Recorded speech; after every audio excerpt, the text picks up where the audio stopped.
Au Mali, le Haut Conseil islamique a organisé une séance de prière pour le retour de la paix dans le pays.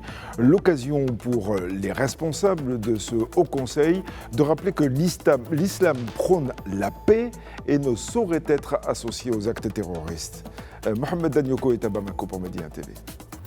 L'actualité au Mali, c'est la séance de prière organisée par le Haut Conseil islamique. Une séance de prière qui vise à faire en sorte que le pays retrouve sa paix d'antan et son vivre ensemble d'antan. Lors de cette séance de prière, le président du Haut Conseil islamique, Seyyid Ousmane Cherif Madan Haïdara, non moins leader religieux du groupe Ansar Din, a pris la parole et a clairement signifié que l'islam est une religion de tolérance et de vivre ensemble.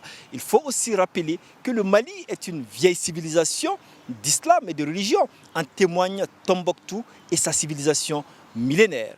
Il faut aussi ajouter à cela les contingents d'imams et de prêcheurs maliens qui bénéficient depuis quelques années de formation au Maroc sur le rite malikite, qui est un islam de tolérance, de juste milieu et de pardon. Et dans un pays où se retrouve en tout cas cet islam-là, le terrorisme ne saurait être assimilé à la pratique religieuse. Et c'est ce qu'a clairement fait savoir Ousmane Cherif Madan Haïdara lors de cette grande séance de prière, pour que désormais, qu'on ne s'y méprenne plus, qu'on ne s'y trompe plus, le terrorisme n'est pas de l'islam et n'en fait pas partie.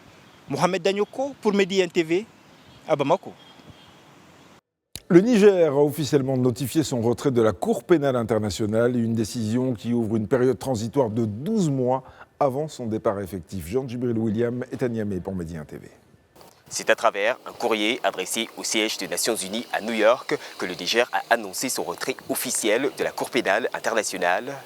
Une demande bien enregistrée par la CPI, mais qui, selon le statut de Rome, ne prendra effet que le 18 juin 2027, soit un an après la date de réception de la notification.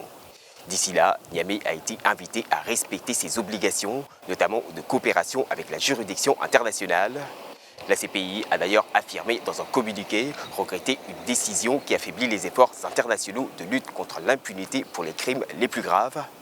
Le Niger, de son côté, justifie son départ par une instrumentalisation et un détournement de l'instance, malgré de grands espoirs suscités parmi les peuples épris de paix et de justice. Il y a 9 mois déjà, Niamey, aux côtés de Bamako et Ouagadougou, avait annoncé son intention de quitter la juridiction internationale. Avec cette notification officielle actant désormais son départ, le Niger rejoint ainsi le Burundi et les Philippines, seuls États à avoir quitté définitivement la Cour pénale internationale depuis la signature en 1998 de son traité fondateur. À Niamey, Jean-Djibril William pour Médina TV.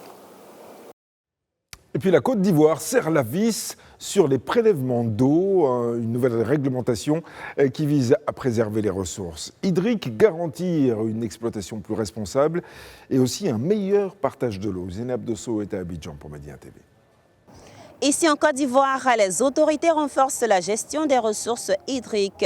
Désormais, tout prélèvement d'eau brute dans le domaine public hydraulique devra faire l'objet d'une autorisation préalable. Cette mesure vise à mieux contrôler l'exploitation de l'eau, devenue une ressource stratégique pour les populations, l'agriculture et l'industrie.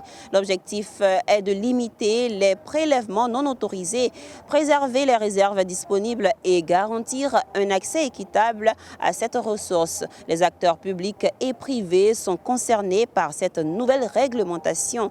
À travers cette réforme, le gouvernement entend renforcer la sécurité hydrique du pays et assurer une gestion plus durable des ressources en eau. Cette décision intervient dans un contexte de pression croissante sur les ressources naturelles liées notamment à l'urbanisation, au développement économique et aux effets du changement climatique.